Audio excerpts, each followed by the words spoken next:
Welcome back to another short blog. तो ये मेरा जो स्टडी मटेरियल होने वाला है ये बायो के लिए है। कुछ लोग कमेंट किए थे, कुछ ज़्यादा नहीं थे, बस एक दो लोग का कमेंट था, तो इसीलिए मैंने सोचा क्यों ना बना दिया जाए, क्योंकि मेरे लिए एक दो लोग भी बहुत हैं अभी।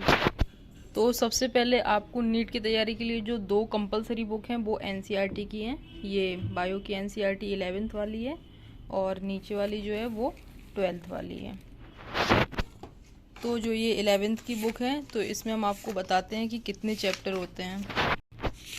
तो इसमें जो स्टार्टिंग में है वो 3 यूनिट दे रखी हैं और फर्स्ट यूनिट में 4 चैप्टर हैं, सेकंड यूनिट में 3 और थर्ड यूनिट में 3, यानी टोटल 10 चैप्टर हैं। इसके बाद में फोर्थ एंड फिफ्थ यूनिट जो टोटल मिला के चैप्टर हैं 22 और इससे बाहर कुछ भी नहीं आता है। बस इसको समझने के लिए आपको दूसरी कंपलसरी बुक्स का सहारा लेना पड़ता है। ये सेकंड एनसीईआरटी है 12th की। इसमें 6, 7 एंड 8 यूनिट दे रखी है जिसमें टोटल 10 चैप्टर है। 9, 10 यानी 16 चैप्टर इसमें है। तो जो टोटल सिलेबस है नीट के लिए बायो एनसीईआरटी का वो 38 चैप्टर का। तो 38 चैप्टर्स को समझने के लिए आपको इनका सहारा लेना पड़ेगा। कंपलसरी नहीं है, अगर आपने एनसीईआरटी को अच्छे से पढ़ रखा है तो फिर आपको समझ में आ जाएगा, लेकिन प्रैक्टिस करने के लिए आपको इन बुक्स का सहारा लेना पड़ेगा, क्योंकि टाइम लगता है क्वेश्चन को प्रैक्टिस करने के लिए। स्टार्टिंग में अगर आप बिगनर्स हैं तो आपको शायद समझ में ना आए, लेकिन टाइम के साथ आपको धीरे धीरे समझ में आ जाएगा।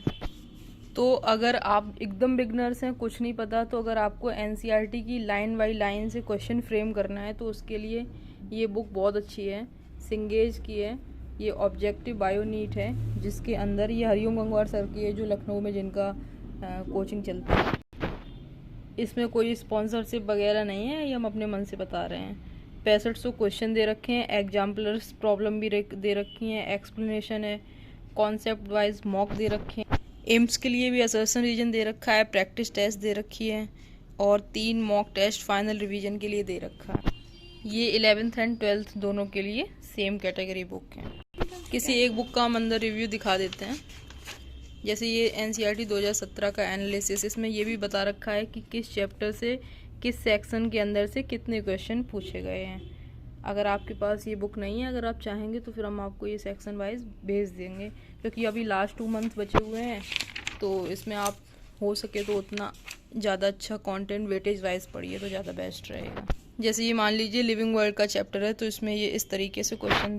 ये अनदर शॉर्ट बुक है। अगर आपको बहुत अच्छी प्रिपरेशन करनी है लाइक एम्स के असर्शन रीजन वगैरह को, तो उसके लिए ये बहुत अच्छी है। एनसीईआरटी बायोलॉजी गियर अप है जो डॉक्टर अजय मोहन की है।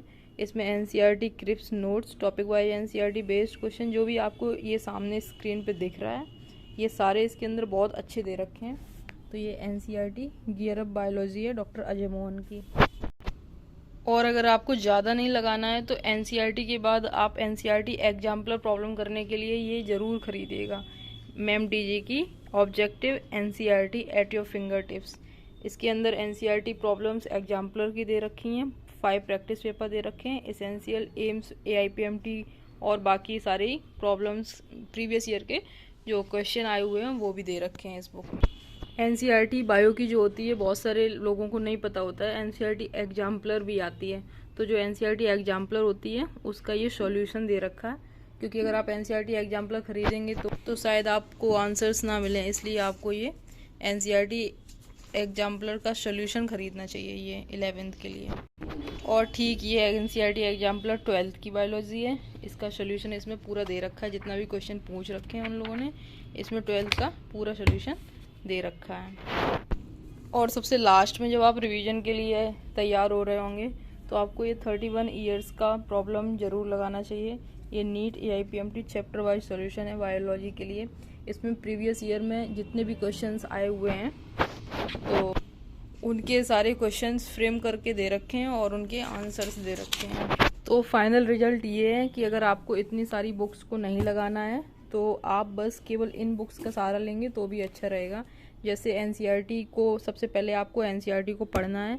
एनसीईआरटी पढ़ने के बाद में इसके बाद में आपको ये एग्जाम्पलर्स का सॉल्यूशन ज़रूर लगाना है एनसीईआरटी समझने के बाद में।